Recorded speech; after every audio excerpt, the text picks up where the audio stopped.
Hi everyone, this is a presentation by the Liberia Revenue Authority. We will talk to you briefly about our modernization endeavor to automate the competency-based approach to HRM. So in collaboration with WCO WACAM, we have been working on this project to automate the competency-based approach when it comes to HRM. And so we embarked on this project, and this authority was able to come up with a competency framework and dictionary. We also developed a job catalog and competency-based job description, and these documents were developed, drafted, and fully completed. So what you're about to see now is a presentation of how we have automated this framework into a working solution. I'm going to take you now to our application that was developed in-house that manages self-assessment and gives a picture, an understanding of competency needs within the institution. So I'm going to take you there now and ask you to be a little patient as this presentation only takes about a few minutes. So what we have is an in-house built application that runs on a front end software and a back end solution built in SQL Server. So in our database, what we have done, we have created our framework, our competency framework and dictionary that includes the job catalog and competency-based job description, meaning we have categorized the framework and dictionary into 137 competencies grouped into categories. So these categories include managerial competencies, which have 21 managerial competencies, 29 for customs operations, and 17 for domestic tax operations. And we also have support services with a total of 70 competencies. And all of these have been sectioned in our database. Also, our competency framework and dictionary has full levels of proficiencies to be able to rate or grade our staff. And on each of these, you have proficiency level 1, proficiency level 2, proficiency level 3, and proficiency level 4. With this, it is far more easier for us to define and gather statistics on the competency need in each area, since this has been clearly defined in our back-end database. And so the job catalog places all jobs within 3 professional categories: one managerial, operational, which has to do with customs and domestic tax, and support services. There are a total of 43 job clusters and a total of 276 jobs within the LRA pool. So the managerial family contains 6 job clusters and a total of 28 jobs. The operational family includes customs and domestic tax. Customs has 4 job clusters and 39 jobs. Domestic tax has 7 job clusters and 42 jobs. The support family consists of 26 clusters and 167 jobs. So all of this is synchronized into what I'll call our front-end application that is a simplified version of this very complex document to allow management to be able to make decisions on the needs assessment of each staff and each department within the institution, the organization.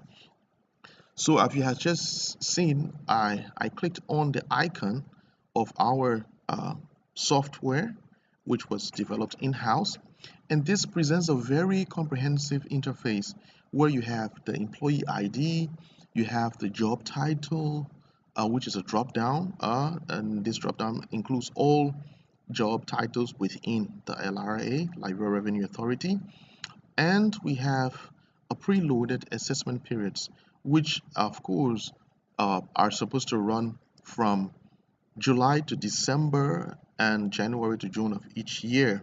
So simply what happens is that because we have all of these data segmented in our back-end application, what we do is we simply select and just for the sake of this presentation, we have done a pilot project where we have a self-assessment form that had gone around to key departments where the staff were assessed. And when these forms came back, these forms were going to be entered into this system uh, through this interface. And so once the forms came back, you'll see that we have a prompt here, a field here for employee ID where we type in the employee ID. For example, if I type in 550 and click on find, you see that there's a staff name that pops up, and we have the option of positions that are within the drop down list.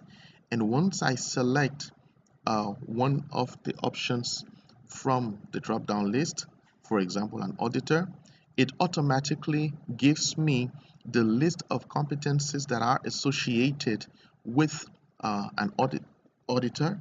And then you select the period for which you are evaluating this person. Say, so for example, if I choose the period of January 2017 to June 2017, my evaluation is set and ready to be done. So what the HR staff will be doing is transcribing what has been captured on that form into our system. So we see the list of competencies that are required for the auditor and the required points. So what we will be including now are the acquired points. Say for example, customs legislation and procedure require 1 point. And if I say that person acquired 1 point, then we see there's a difference of 0. Okay, and so on. I keep on going. 2 for the next item, tax legislation and procedures, and the difference is 1 now.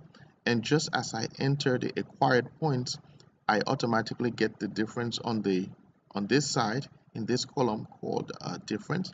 So I'll just go right ahead and fill up the rest of them, and you see it react just as I fill these up. And so we've come to the end of this, and so all we need to do at this point in time is to save this. So practically the self-assessment for this staff called double T double has been completed, and all we need to do is save this to our system. And you see self-assessment for double T double successfully approved and saved, meaning he adds up to the list of data that we already have that informs our competency needs by department, by competence, by position, and the rest of it. So next thing, we have staff needs matrix, which shows us the needs of each staff within the departments. And then we have competency needs. So we have categories of competencies, and the software shows us automatically what are the needs of in each area of competence within the institution. So having illustrated the use of this screen, we will move on to what allows us to analyze all of the data that are entered into this system. So we have two functionalities here. One has to do with staff needs matrix, and the other is competency need matrix. Basically, staff need matrix shows staff within specific departments with specific skill sets needs, and competency needs matrix shows us a number of staff within specific divisions with competency needs ranging from 1 to 4. So to begin with, we start with staff needs matrix, and this we have options of filter, and the first filter we have is the period, and we will have the list of periods that have been entered into the system automatically load to this drop down list, and we have list of staff competencies in our system, and we'll have list of division into this drop down list. So what you have to do is select a period, say January to 2017. So this gives us all staff that have been assessed with the various skill sets in this order. So they are sorted by competency, division, and the period, and then skills difference of 1, 2, 3, and 4. We can further go down and narrow our filter to a specific competence, say for example IT skills. and we see that IT skills has one person, and it gives us the different skill set levels that the person has acquired. We could select communications, oral and written communications, and it shows that the people who have deficiencies in this area of oral communication. We can also go furthermore and narrow our search to specific division.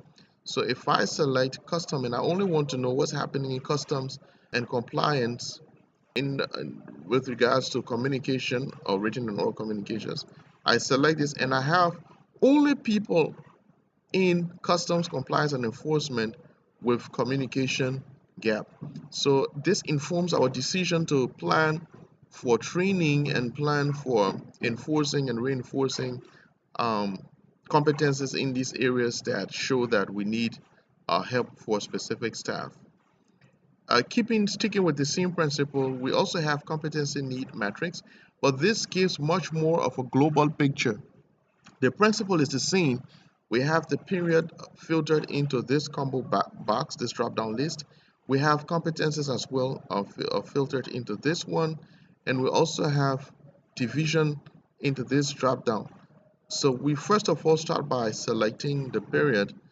This gives us all departments for this period and the number of persons with skill set of one, with a skill difference of 2, with a skill difference of 3, and with a skill difference of 4. So the difference between this analysis and the first one we just saw is that this actually tells us that each skill set gives us the number of persons having deficiency in a specific skill set. So for example, we have financial accounting tells us that we have only one person with a skill set difference of 1 and nobody with skill set difference of 2, 3, and 4. All right. Creativity and innovation. This report says that we have one person with a skill difference of 2, one person with a skill difference of 2. This is how it works. Thanks for watching this video. I'm David F. College Union of the Liberia Revenue Authority. We hope to add more functionalities and make this even better and easier to use. Thank you.